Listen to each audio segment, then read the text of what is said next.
Olá, pessoal. Sejam mais uma vez bem-vindos ao nosso programa Qualidade do Leite. Dessa vez uma forma diferente, num formato diferente, num formato online. Então, a partir de agora, nós vamos nos reunir e falar um pouco sobre... Vou falar rapidamente sobre a empresa, sobre quem somos, como trabalhamos no campo, no Brasil e no mundo. Em seguida, um dos nossos convidados é o professor Luiz Ferrareto, né? Ele vai falar sobre qualidade de silagem, e em seguida nós vamos convidar o Caio, que é da Agropecuária Régia, que ele vem representando o Marco Zepp, que é o proprietário, que nesse momento não conseguiu participar do evento, tá? Sobre o programa Qualidade do Leite, né? Nós estamos no 9º ano de programa, tá? Esse ano nós não fizemos o concurso premiando os nossos melhores produtores, tá? Divididos por categoria, quantidade de produção e raça, tá? A gente, num formato, na intenção de tentar premiar o produtor, a gente está tentando trazer o máximo de informação possível e diversidade de informação. Nós já tivemos 2 outros eventos. Esse é o 3º evento online, e na semana que vem, já marquem aí nas suas agendas, save the date, nós teremos uma parte também falando sobre indústria, tá? Com representantes da cooperativa Frisia e da cooperativa Aurora também, tá? Dando sequência, né? Então, à nossa apresentação aqui. Então, uma apresentação breve sobre a DSM, tá? A DSM é uma empresa de origem holandesa, tá?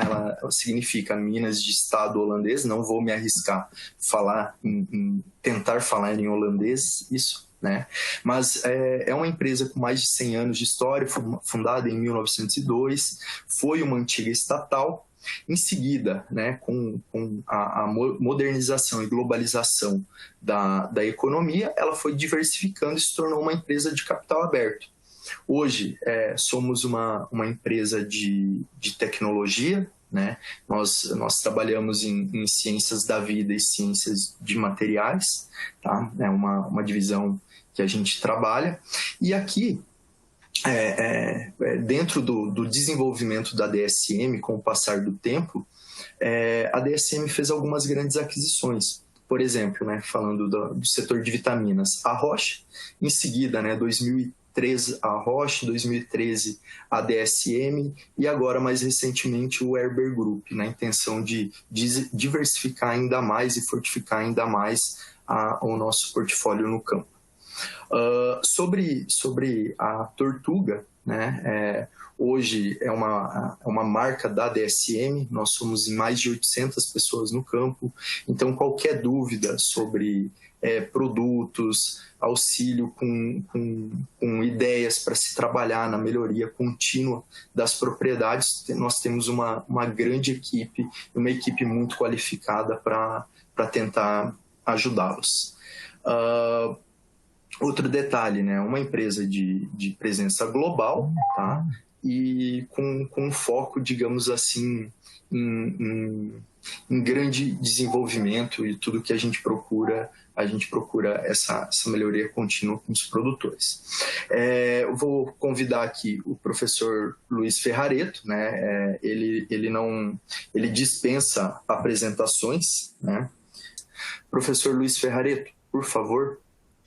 Não, muito obrigado pelo convite, muito obrigado pela apresentação aí. Eu acho que o nosso objetivo hoje é discutir um pouquinho, né, sobre como produzir silagem de milho de alto valor nutricional para que a gente possa estar otimizando aí o desempenho de vacas leiteiras, tá? Então, para a gente poder atingir esses objetivos, né, a gente tentou dividir a apresentação em 3 tópicos principais, né? Eles não estão necessariamente divididos dessa forma, mas vai cobrir essas 3 áreas principais, né? Então, acho que a gente vai tentar apresentar para vocês alguns indicadores, né, de valor nutritivo da silagem de milho, né? Eles são basicamente os indicadores que a gente tem focado aqui na indústria de leite americana, e a partir daí a gente vai tentar ressaltar qual que é o uso, né, e qual que é a real aplicação desses indicadores, né, e além disso a gente vai tentar buscar aí apresentar, né, algumas estratégias práticas, né, para poder melhorar esses indicadores e consequentemente otimizar a performance da lactação. Então, quando a gente pensa nos indicadores de qualidade comumente utilizados, né, aqui nos Estados Unidos, muitos desses indicadores são exatamente o que vocês têm utilizado aí no Brasil, né? Talvez tenha um ou outro indicador que seja um pouco diferente, né? Mas da forma como a gente vai discutir aqui, a gente tem essa tabela onde primeiro a gente tem o parâmetro de interesse, né, na primeira coluna. Aí na segunda coluna a gente tem essas flechinhas indicando, né, o que a gente quer fazer com esses parâmetros, né? Por exemplo, se a gente usar o FDN como exemplo para essa primeira explicação, né, vocês vão ver que a setinha está apontando para baixo, né? Então eu acho que tem sido uma tendência aqui na indústria buscar uma redução no teor de FDN da forragem, né, para tentar otimizar a qualidade, né? Depois disso a gente tem o número de amostras que foi utilizado para criar esse banco de dados, né? E por último a gente tem uma coluna, né, descrita como faixa normal. Basicamente o que aconteceu aqui foi o professor Shaver, quando ele coletou esse banco de dados de 4 diferentes laboratórios comerciais aqui nos Estados Unidos, ele basicamente dividiu essas amostras nos 2/3 normais. Basicamente o que ele fez foi, ele criou todo o alcance dessas amostras, ele pegou da menor para maior e ele tirou os dois lados da curva que não eram normais, né? Então, o que a gente está apresentando para vocês é basicamente os números que são mais comumente observados na indústria americana para esses diferentes parâmetros, né? E sim, existe muita variação e isso acontece por diversas razões e nós vamos tentar discutir algumas dessas razões hoje, né? Mas voltando aqui um pouquinho, né? Quais que são os principais indicadores e o que a gente quer fazer com eles? Então, quando a gente pensa do ponto de vista de fibra, os principais indicadores que a gente tem é, óbvio, a fibra, né, o FDN, a lignina, muitos de vocês já estão acostumados a entender o que a lignina faz, né? Basicamente a lignina é a parte indigestível da fração FDN, ou seja, quanto mais em lignina, menos digestível a forragem se torna, né? Mas hoje na indústria americana, você vai ver que a gente tem utilizado um novo parâmetro que a gente chama de UFDN 240, né?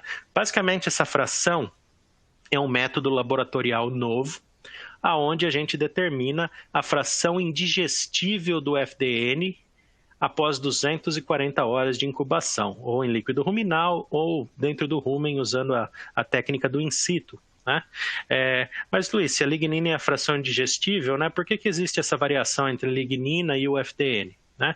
A grande razão é a seguinte: existem frações da celulose e hemicelulose que elas estão conectadas à lignina, e por causa disso a digestão não acontece, né? Então hoje se tem a percepção de que talvez esse número seja um pouco mais realista que a lignina, né? Além disso, os dados iniciais com esse valor, com esse parâmetro, nos mostra uma predição melhor de ingestão por modelos de formulação de ração. Então talvez seja o número que a gente vai estar utilizando daqui para frente ao invés da lignina, né? Além disso, para quem trabalha em laboratório sabe que a lignina é um pouco mais complicado de se analisar em laboratório e requer muitas repetições, tá? Mas independente se a gente utilizar lignina ou esse UFDN 240, nosso objetivo é diminuir esse valor na silagem, né? A partir daí a gente tem 2 diferentes índices de digestibilidade. O primeiro é o tradicional in vitro 30 horas, né?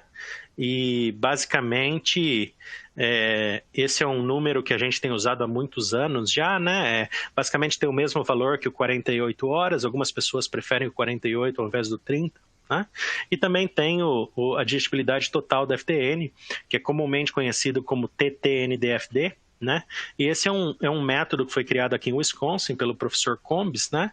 E basicamente utiliza 3 tempos de incubação para o in vitro, utiliza o UFDN como indicador da porção indigestível e tenta predizer qual que é a digestibilidade na vaca, né? Novamente, é só uma predição, apesar do nome, né? Mas tem sido um método bem aceito pela indústria, né? Independente de qual método de digestibilidade você decidir utilizar, o nosso objetivo é que você aumente, né, esse valor. Depois nós temos o amido como um número extremamente importante, né? A razão é que o amido tem um valor energético superior à fibra, né? Além disso, o amido, em teoria, é para ser muito mais digestível, né? Então a gente tem focado, né, como indústria, no maior valor de amido, né, para silagem de milho. E por último, a gente tem um indicador aqui, leite por tonelada, comumente utilizado aqui para testes de híbrido, né? Tem tido uma certa variação ultimamente, mas ainda é um número muito importante, tá? Mas qual que é a real aplicação desses diferentes indicadores, né? Então, se a gente pensar na porção fibra, né, a gente tenta manipular esses diferentes valores, porque quando a gente discute qualidade de fibra, a gente tem que lembrar que uma fibra indigestível vai limitar consumo, né? Basicamente, a gente tem que lembrar que a forragem para ela passar do rumen, né, para o intestino, né, ou do retículo para o omaso, abomaso e, consequentemente, intestino, a gente precisa ter uma redução no tamanho ou que essa fibra seja digerida o mais rápido possível. Se você tem um material de baixa digestibilidade, aquele material ele vai ter que ser ruminado por um período maior, vai demorar mais para ser digerido, consequentemente vai demorar mais para passar. A partir do momento que esse material não está passando, ele causa aquele fator de enchimento, né, que leva a uma redução na ingestão, né? E isso é importante porque se você tem uma queda na ingestão, existem potenciais problemas com produção de leite, né, ou para aquelas fazendas que querem implementar uma dieta de alta forragem eu estou falando 60%, às vezes 65% de forragem na dieta, né?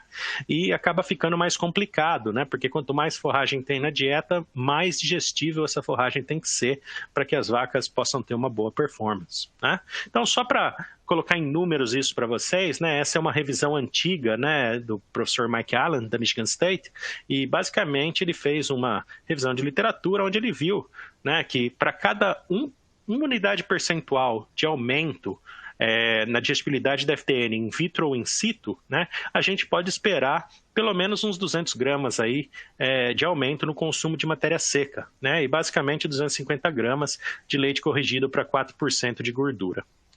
Isso é importante porque mostra para a gente que existe um benefício, né, em se focar numa maior digestibilidade de fibra, né? Apesar que a gente tem que sempre lembrar que os fatores que aumentam a digestibilidade de fibra podem aumentar a ingestão, então a gente tem que prestar bastante atenção em quantidade de silagem colhida, né? Mas eu quero mostrar para vocês hoje uma outra função que a digestibilidade de fibra pode ter, né? Então aqui a gente tem um resumo, né,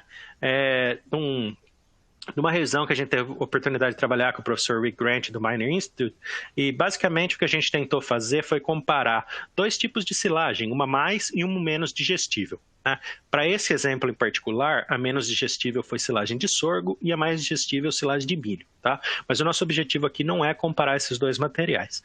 Mas da forma que os dados estão apresentados aqui, são, por exemplo, vamos pegar esse Grant 94. Na hora do consumo, vocês podem ver que tem 88,3, né? Basicamente, o que significa as vacas comendo a dieta de menor digestibilidade tiveram um consumo que foi 88% do consumo das vacas comendo a dieta de maior digestibilidade, né? Então, se a gente pensar nisso, né, quando a gente oferece uma dieta de menor digestibilidade de fibra, basicamente essas vacas vão comer entre 85% e 95% do que as vacas consumindo uma dieta de melhor qualidade em termos de digestibilidade de fibra conseguem consumir, né? Mas isso a gente já sabia, né? Isso a gente sabe há muitos anos, né? O que a gente aprendeu recentemente é que parece, né, que essas vacas não só comem menos, mas elas gastam mais tempo para ter esse consumo, né? Então, se você prestar atenção nessa última coluna aqui, traduzida como tempo comendo, né?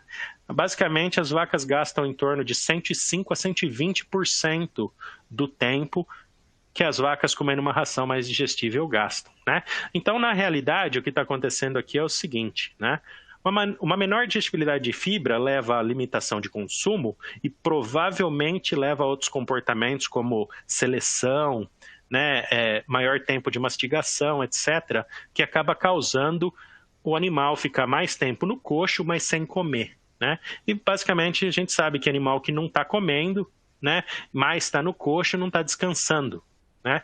E eu acho que se a gente usar esse outro banco de dados, né, que não tem nada a ver com o slide anterior, mas mostra algo similar, né, essa é uma revisão que a gente fez, né, e a gente tentou entender qual que é a relação entre o tempo comendo e produção, né? E basicamente, se a gente pensar nesse dado aqui de inclinação, né, vamos prestar atenção nessa coluna.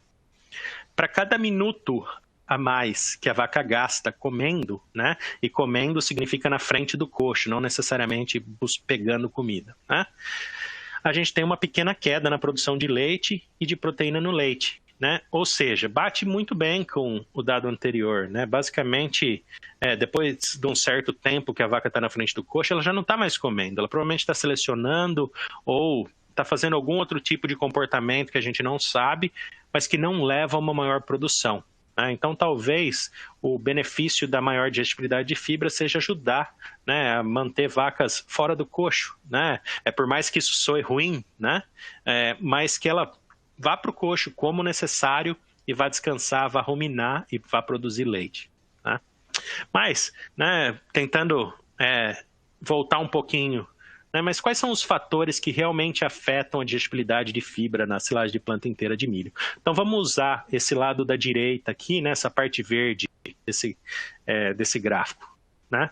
Então, se a gente for parar para pensar, o que influencia a digestibilidade é a relação entre lignina e FDN ou a relação entre o FDN 240 e FDN, né, independente de qual dos dois você decidir utilizar, né? Existem diversos fatores que afetam essa relação. O híbrido que você está utilizando, né? Híbridos são selecionados de forma diferente. Alguns focam mais em lignina que outros. Por exemplo, nos Estados Unidos a gente tem disponibilidade de híbridos BMR, que tem um teor de lignina menor, né? Outro fator que afeta essa relação é a maturidade e a colheita, né? Quanto mais a planta matura no campo, e isso é fisiológico, isso não é só para planta de milho, né? É para todas as diferentes plantas, né? Maior acúmulo de lignina essas plantas vão ter. Ou seja, deixar plantas de milho por mais tempo no campo podem vir a diminuir um pouco essa digestibilidade de milho, né? E um outro fator seria a altura de corte, que é o que a gente vai tentar discutir hoje aqui com vocês, né? Esse ano foi um ano muito bom para a maior parte, né, do centro-oeste americano para colheita de milho para silagem, né? A gente teve alguns problemas com queda de milho em Iowa, um pouco de seca em algumas regiões do estado, aqui em Wisconsin, mas no geral a produtividade foi muito boa. Então a discussão que a gente teve esse ano foi o que a gente pode fazer para otimizar esse material que a gente está colhendo. E devido à maior produtividade, se chegou num consenso de que talvez aumentar a altura de corte seria uma vantagem. Então, se a gente olhar para essas duas plantas de milho aqui, a gente vai ver uma colheita mais tradicional, né, com mais ou menos 20 centímetros de altura. Eu sei que tem uma certa variação, né? Ou então a gente vê uma altura um pouco mais alta, 40%, 60%, né? A gente para pensar no que sobra, né, se a gente subir essa altura de corte, na verdade a única coisa que está sobrando, né, é essa parte do colmo da planta, né, que tradicionalmente é a parte mais indigestível, né, a parte que tem mais lignina, né? Então eu acho que talvez se tenha potencial, né, de aumentar a altura de corte para trazer uma maior digestibilidade de fibra, e foi exatamente o que muitas pessoas fizeram esse ano por aqui, né? Então, só para te dar um pouco de números em relação a isso, né? Essa é uma revisão que a gente fez alguns anos atrás, né? Então, na média, se a gente comparar uma silagem de 17 centímetros com uma de 50, né?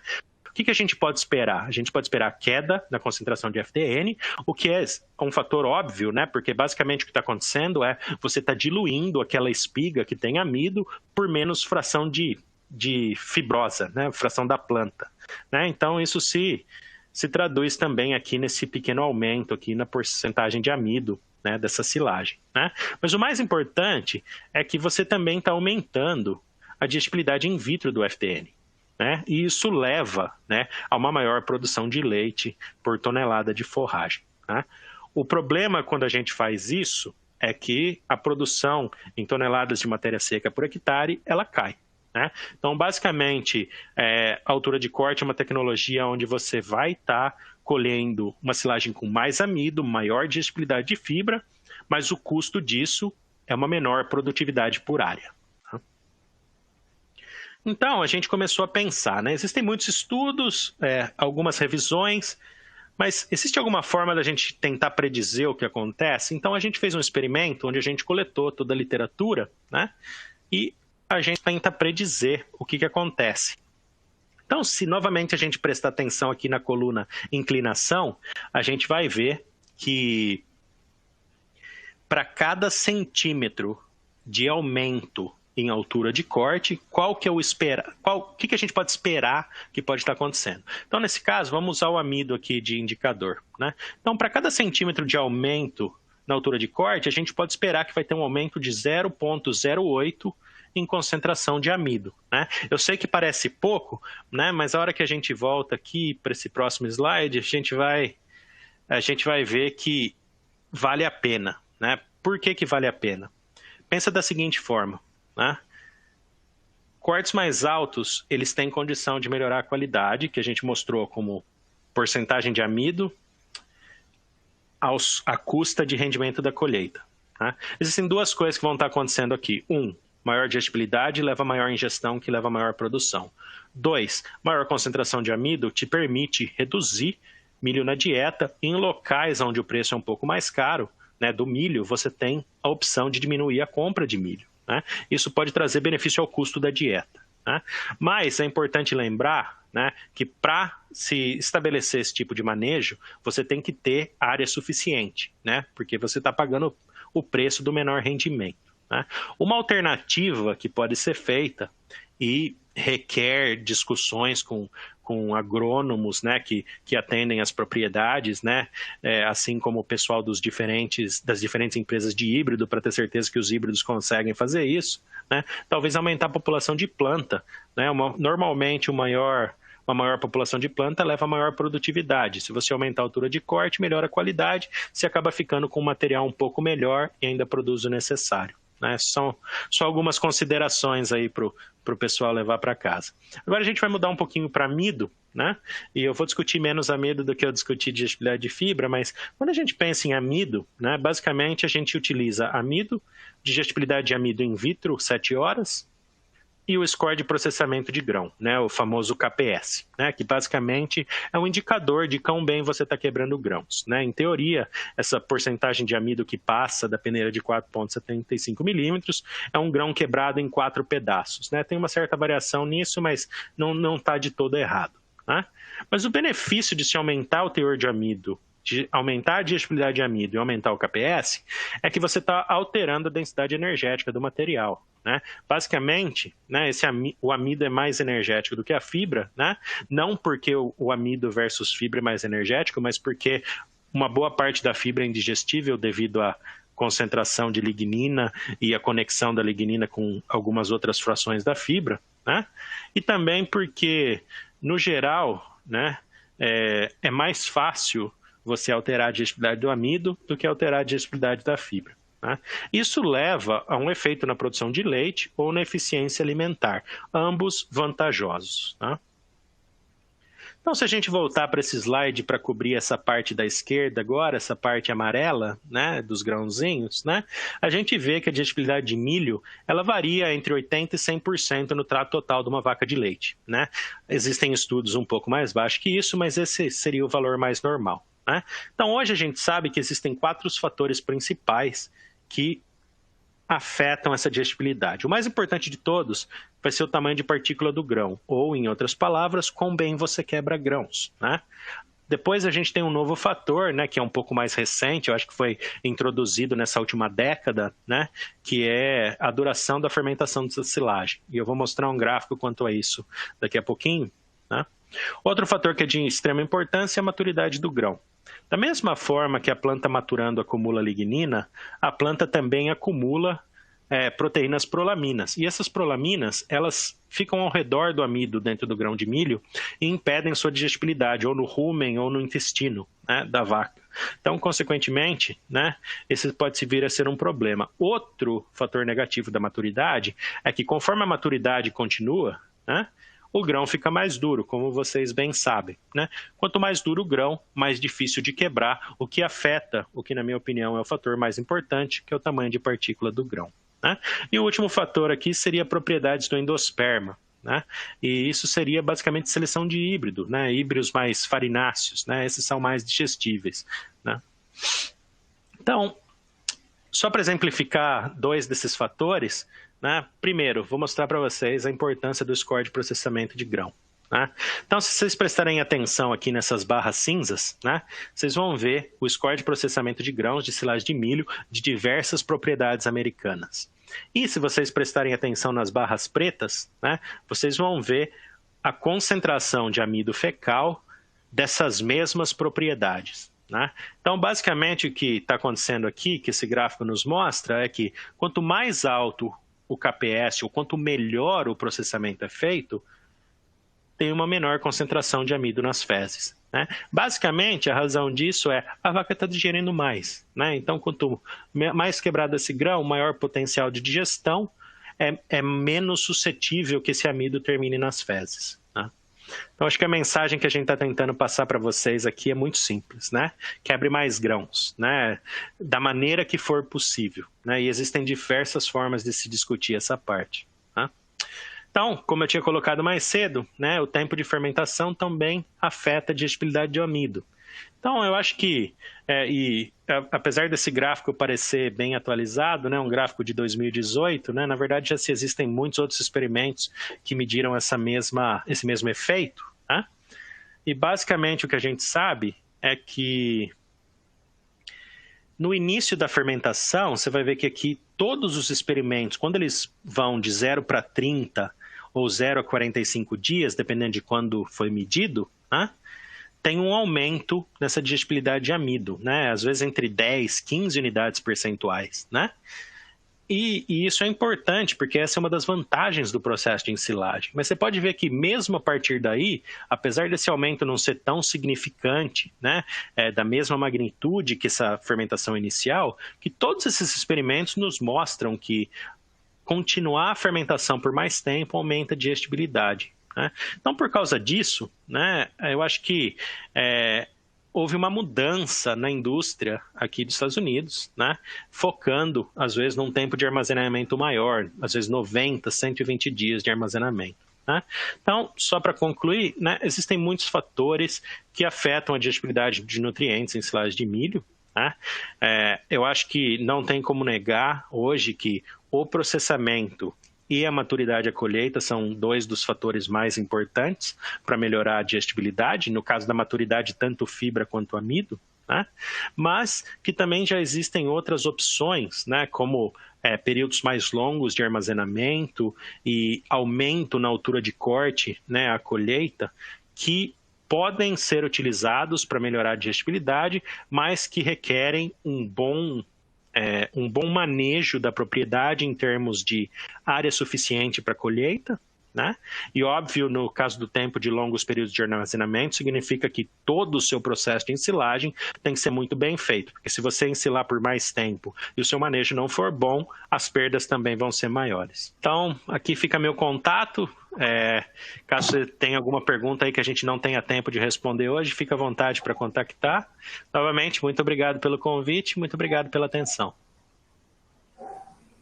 Professor, muito obrigado pela apresentação, parabéns, foi muito esclarecedora e em seguida a gente volta aí para uma terceira parte, uma discussão e com perguntas aqui, já tenho várias aqui no chat e só voltando que eu acabei, né, tendo um problema técnico aí com a internet. Então, o grande link de qualidade de leite que o professor deixou bem claro, né, dentro hoje, se a gente pensar nos nossos custos, né, eu estava comentando exatamente isso, eu acho que é a hora que caiu. Quando a gente tem um volumoso de altíssima qualidade, e a gente consegue produzir amido e quebrar o grão, como o professor falou, a gente consegue reduzir custos. A gente trabalha com menos fubá, a dieta fica mais segura, a gente consegue mais qualidade do leite e, claro, o retorno econômico, a silagem, ela é um ingrediente relativamente barato. Então, se você priorizar a qualidade, você trabalhar em cima disso, o seu ganho, né, lá no final da cadeia, do quanto vira em leite, vira em qualidade, ele acaba sendo melhor em economia de fubá, por exemplo. Né? Mas é isso aí, dando sequência, vou convidar o Caio. O Caio já é um colega aí, eu acho que a gente já trabalha próximo há 4 anos já juntos, né, indiretamente. Eu venho então convidar o Caio, que hoje representa a Agropecuária Régia. Ele é médico veterinário e gerente responsável pela propriedade, junto com toda a equipe, também o Marcos Epp, né? Eles têm um grande resultado e hoje eles vêm o Caio vem para compartilhar um pouco das estratégias e como que a Agropecuária Régia hoje vê a produção de volumosos e como ela trabalha isso internamente dentro das prioridades. Caio, por favor, seja bem-vindo. Uma ótima apresentação aí para você. Obrigado ao seu. Boa noite a todos.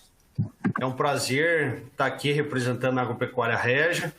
Infelizmente, o Marcos Epp, proprietário, não pôde estar presente, mas espero contribuir aí com vocês o que for necessário e compartilhar aí um pouquinho o que a gente faz na fazenda. Então, um pouquinho da história da fazenda. Então, a fazenda começou as atividades em 1968, né, com atividade familiar. Atualmente, o Marcos é a 3ª geração que está aí à frente da fazenda, né? Então, seus avós começaram a atividade com 15 animais e a fazenda foi crescendo e se estruturando ao longo dos anos, investindo em instalações, tecnologias, e no decorrer dos anos aí a atividade familiar veio se desenvolvendo, né? Hoje a fazenda possui aproximadamente um pouquinho mais de 1.000 hectares, né? Então, para a produção de forragens e grãos. A fazenda ela tem uma integração, né, entre o setor pecuário e agrícola, né? E isso acabou favorecendo aí o desenvolvimento da propriedade. A gente trabalha muito focado, então, né, no melhoramento genético, mas principalmente na questão de saúde e na qualidade do leite, né? Tivemos a honra aí de ganhar aí no requisito qualidade do leite, em primeiro lugar regional, e fomos o 3º colocado nacional, né? Então a gente ficou muito contente com isso aí, e isso nos mostra que a gente está no caminho certo aí. Vou falar um pouquinho aqui então essa é basicamente a estrutura da fazenda. Então aqui em azul são os 3 barracões novos aí, os últimos. Então aqui é onde a gente aloja nossas vacas de alta produção, então as vacas que estão no leite. Lá em cima, aqueles 2 são 2 antigos aviários, onde a gente tem a instalação do bezerreiro, né, e pós-desmama.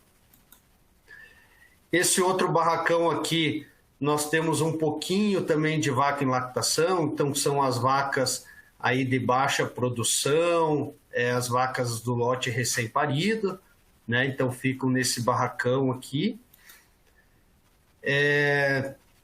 Essa estrutura aqui fica as nossas novilhas aptas à reprodução. Então, com 13 meses, elas vêm para essa instalação aqui.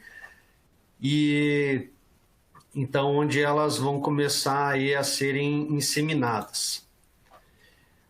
Aqui, hoje já está quase no final aí do projeto, mas aqui nessa foto ainda não tinha, mas aqui nós estamos construindo, terminando aí um compost barn, então para 600 animais, que vai ser uma instalação para os gados jovens. Hoje o gado jovem ele fica um pouco semi-confinado, e a ideia aí é a gente confinar 100% dos animais aí, daqui a uns anos. Essa instalação aqui é onde, em amarelo, então é onde a gente tem o nosso pré-parto e vaca seca. Nessa outra, ao centro aqui, então, é a nossa sala de ordenha, né? Então, hoje, o nosso sistema é um sistema de carrossel, de 32 postos. Então, aqui fica a sala de ordenha. Aqui em verde, então, seria a nossa estrutura, são silos trincheiras, né? Basicamente, aqui só fica a nossa silagem de milho. E aqui em cima são umas trincheiras um pouquinho menores, né? Que fica, então, a nossa silagem de aveia e o nosso pré-secado de azevém. Aqui em cima é a nossa cozinha, vamos dizer assim. Então, onde ficam os nossos concentrados, né? E aonde é feita a mistura da dieta. Então, o carregamento no vagão misturador. Um pouquinho sobre a fazenda. Então, nós estamos localizados aí no município de Palmeira, né? Na colônia Vitimarsum. É uma colônia alemã, fica aproximadamente 60 quilômetros aí de Curitiba.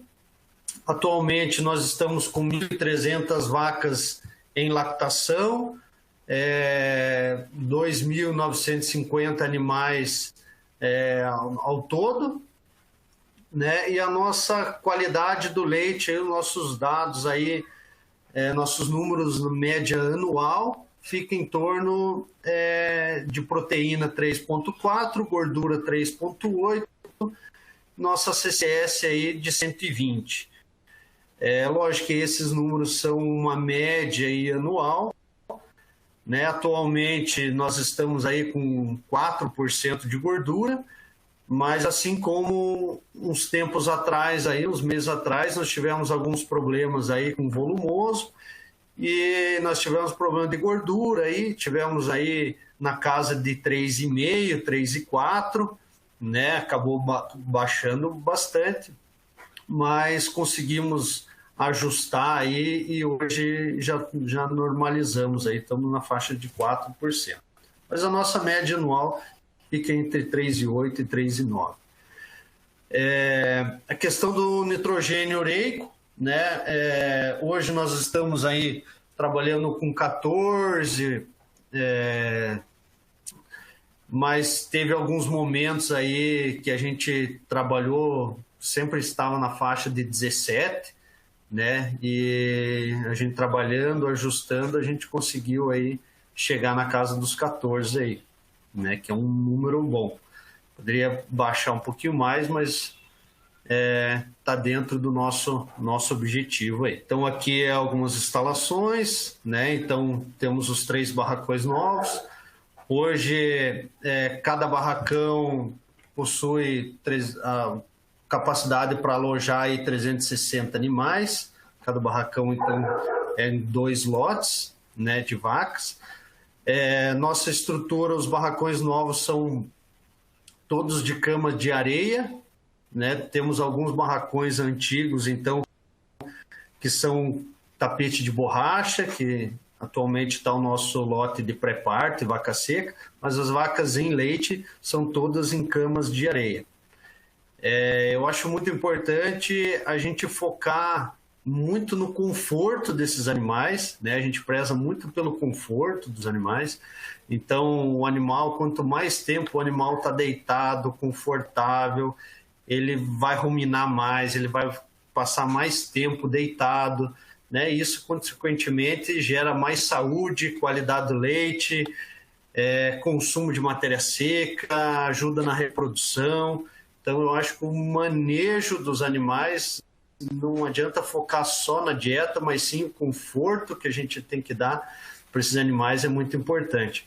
A gente tem um grupo aí de colaboradores bem motivados e interessados e cuidando para dar esse melhor conforto para os animais possíveis, né? Então, nós temos aí o nosso colaborador que é responsável por forrar a cama de areia. Então, 2 vezes por semana, né, a gente acaba acrescentando areia aí na cama.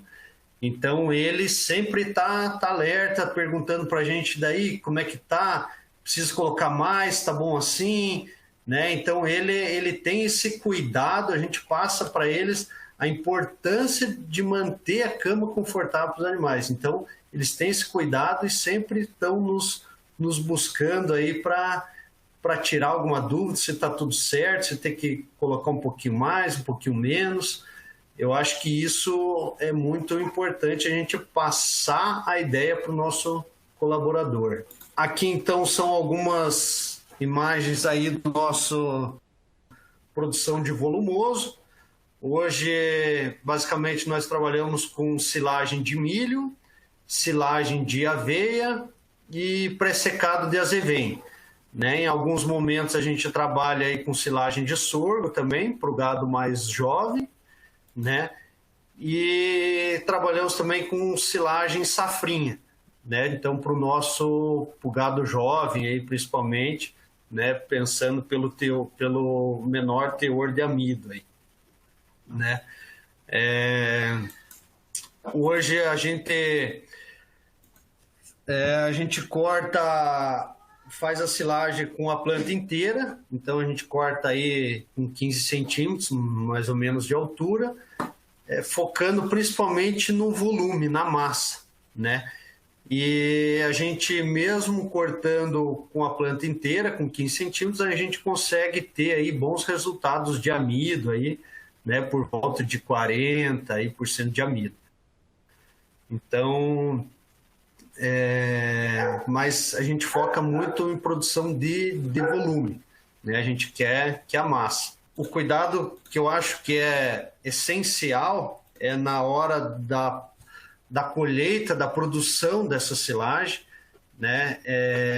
Não dá mais para contratar o pessoal terceirizado e deixar eles fazendo e depois você acaba vendo o resultado totalmente ruim, né? Então, tem que ficar em cima. Hoje a gente cuida muito, então, durante a produção da silagem, então a gente faz o teste da peneira, né? A gente faz o teste do copo, para a gente ver como que está o processamento desses grãos, né? O tamanho de partícula. Então, eu acho que é muito importante ficar em cima, né? Eu acho que também não adianta você ir lá em um momento do dia só analisar naquele período, e sim, eu acho que durante a produção inteira da tua silagem, né? Porque você consegue, para aí, não está legal, vamos corrigir, vamos ir mais devagar, ou vamos regular a máquina, o que a gente precisa fazer porque não está legal, né? Porque depois que a silagem é descarregada no silo, né, a gente não tem mais o que fazer, né? A gente pode até, vamos deixar mais tempo o silo fermentando, vamos demorar mais um pouco para abrir o silo, mas isso você vai melhorar um pouco, mas você já perdeu muito dessa tua qualidade da silagem, né? Então, é muito importante ficar em cima na produção dessa silagem. Eu acho que isso é o mais importante aí. Nós trabalhamos aí com silo trincheira, né? E temos alguns silos aéreos, né? Então, dependendo da região, da área onde a gente está produzindo essa silagem, às vezes acaba a área um pouquinho longe da propriedade e a gente opta por fazer o silo no local mesmo, né? Então, aí a gente tem alguns silos aéreos. Mas somos também bem eficientes no silo aéreo, eu acho que cuidando aí do básico aí, né? Compactar muito bem a silagem, cuidar na hora de cobrir o silo. Eu acho que você, por mais que não é aéreo, não é trincheira e aéreo, você consegue ter muitos bons resultados aí também, com poucas perdas, fazendo bem feito. Aqui nós temos então uma imagem do pré-secado, né? Então aqui a gente tem um pré-secado de azevém. Nessa outra foto, então, é o nosso silo trincheira da silagem de milho, né? Aí o nosso silo. E eu acho que é isso. Eu acho que o mais importante é cuidar muito bem na hora da colheita e no armazenamento dessa silagem, sabe? Ficar em cima do pessoal, da máquina, cuidar com o tamanho do partícula, se está quebrando bem os grãos, que é isso que a gente vai aproveitar o máximo da nossa silagem, aproveitar o máximo do amido da silagem, né? Eu acho que esse é o principal aí, que a gente tem que tomar cuidado. Perfeito, Caio. Muito obrigado. Tenho certeza que matou a curiosidade de muita gente que ainda não conhece a fazenda, né? Muita gente querendo conhecer, já tem algumas perguntas aqui sobre tamanho, produção, então conforme a gente vai passando o tempo aqui, eu vou tentando responder todas. Se caso a gente não conseguir, a gente fica disponível, eu tenho certeza que o Caio também fica disponível para a gente ir respondendo. Caio, parabéns aí para você, para o Marco Zepp, para toda a equipe, né? A equipe engajada, muito preocupada com o resultado. Eu tenho a oportunidade de participar junto com o Edilson, junto com a cooperativa Vitimarsum, da propriedade, então eu tenho a agradecer a vocês a oportunidade e parabenizar aqui toda a equipe, que o resultado realmente é espetacular. Uma pergunta aqui antes de abrir para as mais específicas, Caio, já vou direto para você aí.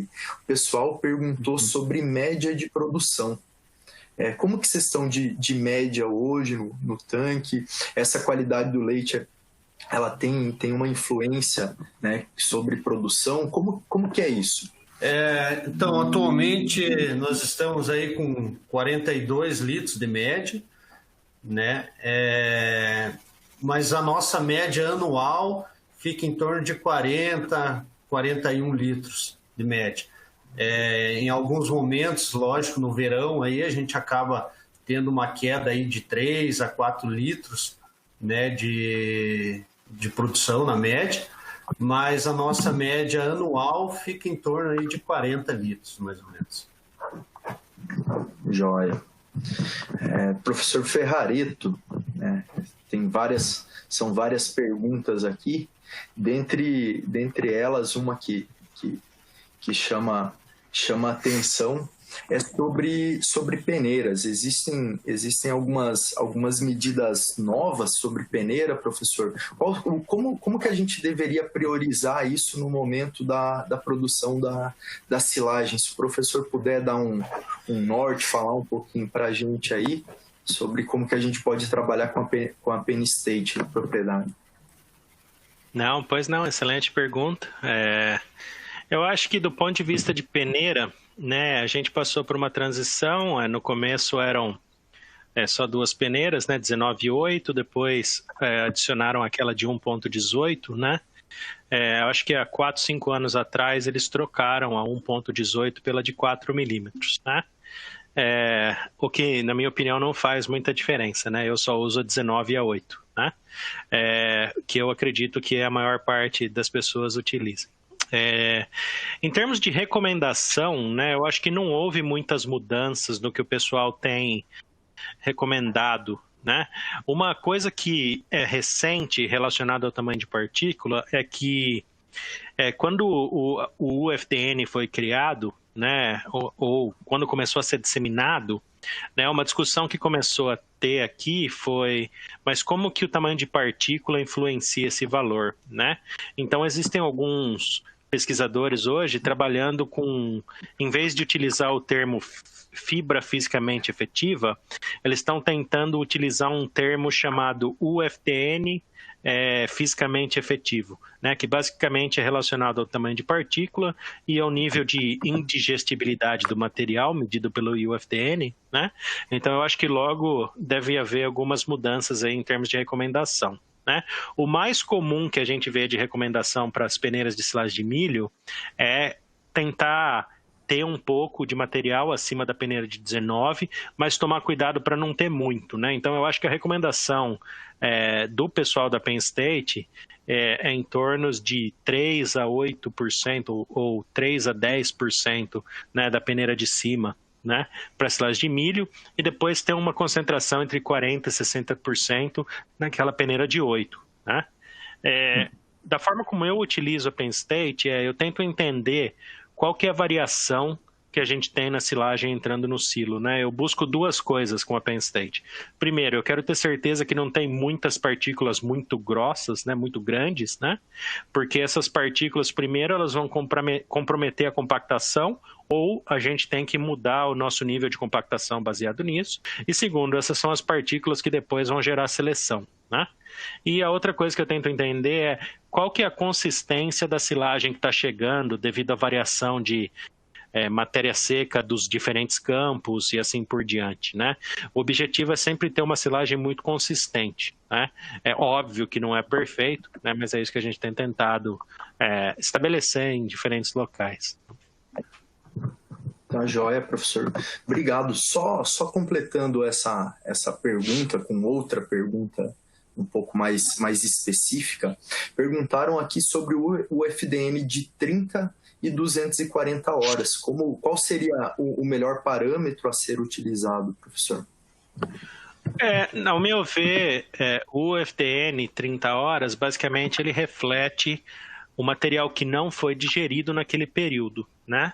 Então, eu acho que o UFDN 30, ele tem o mesmo valor que a digestibilidade in vitro 30 horas. Ele não tem o mesmo valor que a 240, né? E a razão disso é o seguinte, dependendo da forragem ou então do híbrido de silagem de milho que você está utilizando, aquele valor de 30 horas, na verdade, mostra mais a rapidez, né, se a gente puder colocar dessa forma, né, na digestibilidade do material, do que o total de material que pode vir a ser digerido, né? Eles são números diferentes, né? Eles demonstram coisas diferentes. Na minha opinião, o ideal seria ter o 30 e o 240, independente se você utilizar o FDN 30 ou o in vitro FDN 30, né?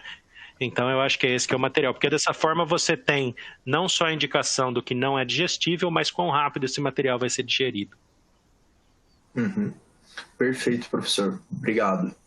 Caio, uma para você aqui, perguntando sobre o manejo da propriedade. Com quantos grupos vocês trabalham lá, tá? Grupos, eu acho que provavelmente animais em lactação. E quantas dietas diferentes são feitas? Como que vocês trabalham isso dentro da agropecuária régia, Caio? Então, hoje nós trabalhamos aí com 7 lotes, né, de vacas em produção. Então, tem um lote são 2 lotes de alta produção. Então, tem o primeiro, na verdade, nós temos um lote de recém-paridas, então, onde elas ficam aí até as 3 semanas do pós-parto, depois elas vão para um lote de alta produção, né, onde elas ficam aproximadamente até os 100 dias de DEL. Aí depois elas vão passando pela produção, né? Então daí elas vão para o lote de média e depois o lote de baixa. Hoje, nosso lote de baixa produção, nós temos um lote aí que está com 25 litros de média. Esse lote nós ordenhamos 2 vezes por dia só. né? E a questão de dieta, nós temos 4 dietas diferentes para esses lotes de lactação, né? Temos o lote de baixa produção, que hoje ele recebe também a sobra dos outros lotes, né? Ele é tratado 2 vezes por dia, né? Os lotes de alta produção são tratados 3 vezes por dia, os lotes de média 2 vezes por dia. E vaca seca e pré-parto 1 vez ao dia. Acho que seria basicamente isso aí.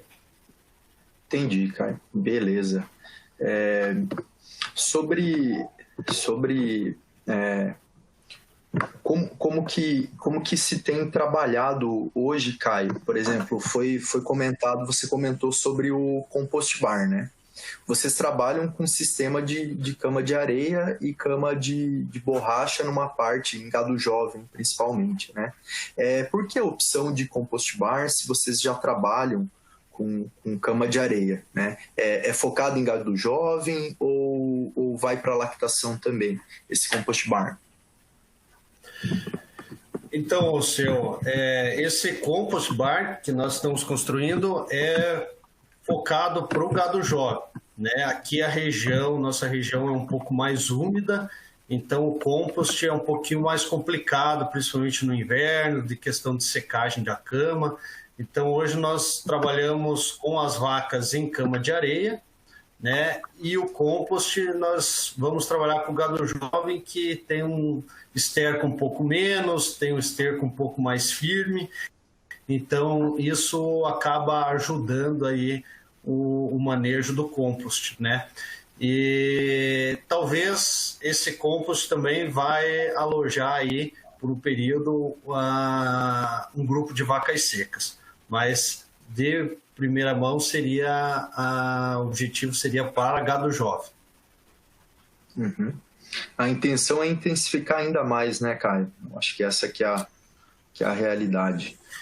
Isso. Hoje, então, nós temos boa parte do gado jovem aí num sistema de semi-confinamento, né? Mas isso acaba dificultando o manejo e tudo mais. Então, a ideia é aí, daqui uns anos, aí, a gente ter confinado 100% dos nossos animais. Perfeito, Caio.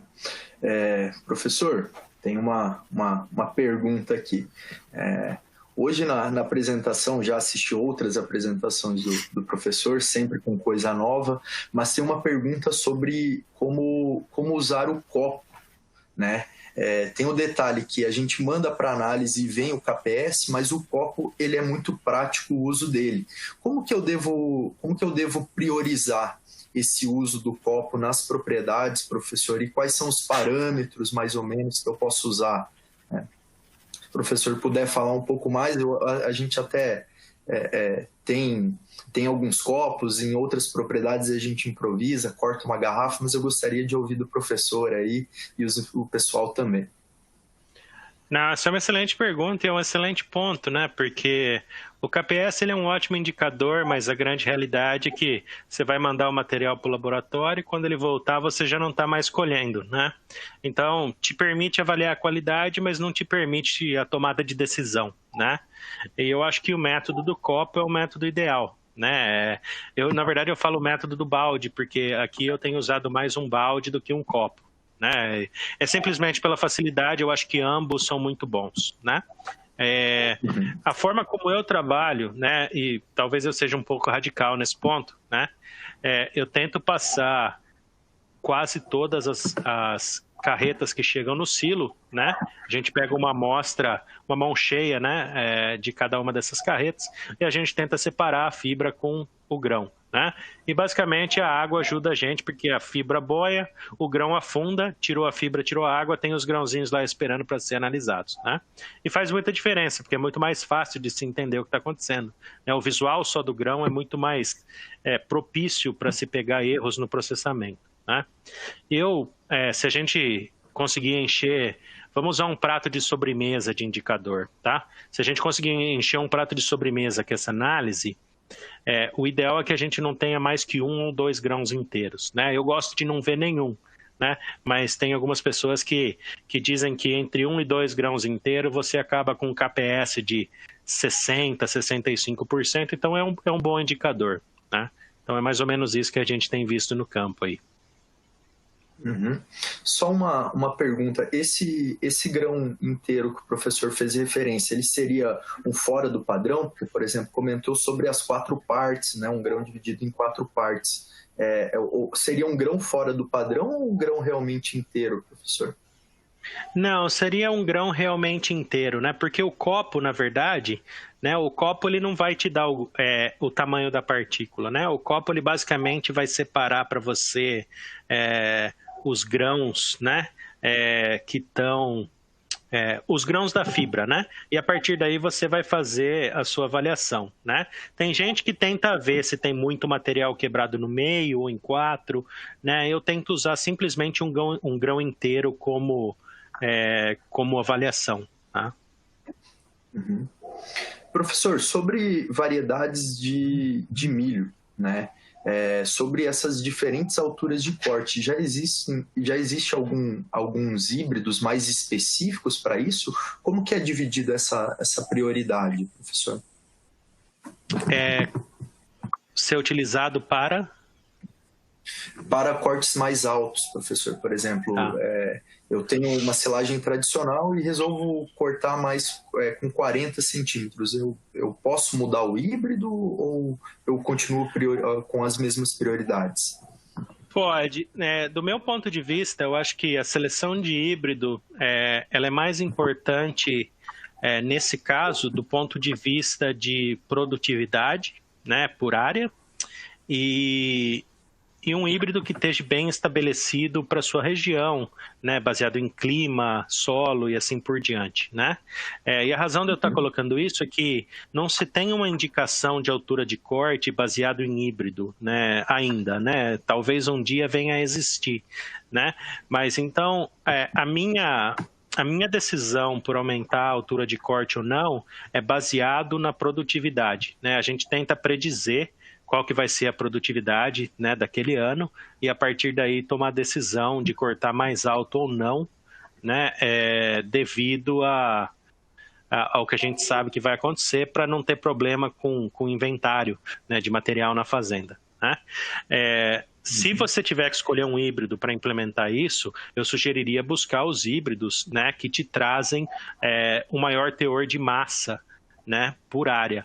Mas você tem que lembrar também, né, que você tem que avaliar outros aspectos, né? Às vezes, né, e não todos os híbridos, né, mas às vezes alguns híbridos que produzem mais, eles já têm naturalmente uma digestibilidade menor, né? Então talvez você não tenha aquele aumento que você está esperando, né? Então eu acho que da forma como eu olharia seria mais a produtividade ao invés de selecionar por híbrido. Beleza, professor, obrigado. Vou fazer uma pergunta para o Caio, que é uma dúvida sobre a propriedade, e se o professor quiser complementar, por favor.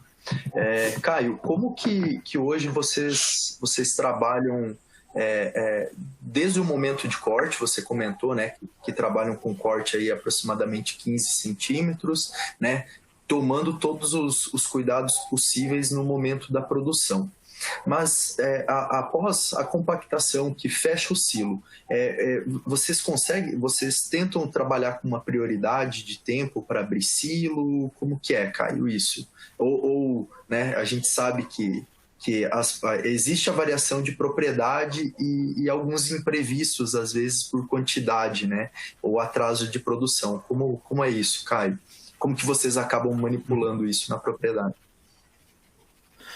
A gente sabe que quanto mais tempo, né, fermentando, você acaba ajudando aí a digestibilidade da silagem. A gente preza aí para, no mínimo, aí 60 dias, né, para abrir o silo, mas em alguns momentos aí que apertou um pouco, a gente teve que acabar abrindo esse silo um pouquinho antes do tempo, né? E isso acaba trazendo alguns problemas, a silagem ainda está fermentando, então a comida acaba esquentando um pouco mais, né? Então, tinha lotes, por exemplo, que nós fornecíamos uma vez ao dia, né? E como teve que abrir o silo um pouquinho antes, a silagem esquentava. Então, uma alternativa que a gente teve foi fazer mais tratos durante o dia, né? Para tentar resolver esse problema. Mas, a princípio, a gente tenta esperar aí 60 dias, mas, como eu falei, em alguns momentos a gente teve que abrir antes, né? Professor, só complementando aí e perguntando para o professor, por exemplo, se a gente for priorizar, né, a parte de fermentação, fibra e amido, como que a gente pode equilibrar isso nesse momento de abertura do silo, professor? A fermentação, na verdade, ela vai afetar o amido, né? E o efeito da fermentação na fibra é uma pequena queda na digestibilidade, né? Poucas unidades percentuais, né? Isso é independente da cultura, né? Mas você prolongar a fermentação não aumenta essa queda na digestibilidade da fibra, né? Então, a tomada de decisão que eu vejo é baseado no potencial da propriedade em investir, né, em uma maior área a ser colhida no primeiro ano, né, para permitir que se estoque por mais tempo, né? E o segundo ponto é analisar se você tem um manejo adequado em termos de excelente compactação, excelente vedação e excelente manutenção do silo, né, para garantir que durante a fermentação não vai ter nenhum problema, né? E é dessa forma que a gente tem sugerido ou não um aumento no tempo de fermentação, né? Perfeito, professor. Mais uma vez, obrigado. Caio, obrigado também por representar a Agropecuária Régia, né? E toda a equipe. Tenho só a agradecer e parabenizá-los aí pela apresentação que foi sensacional. Caio, professor, mais uma vez, obrigado e um grande abraço. E ficamos todos disponíveis aí para as perguntas que a gente não conseguiu responder todas.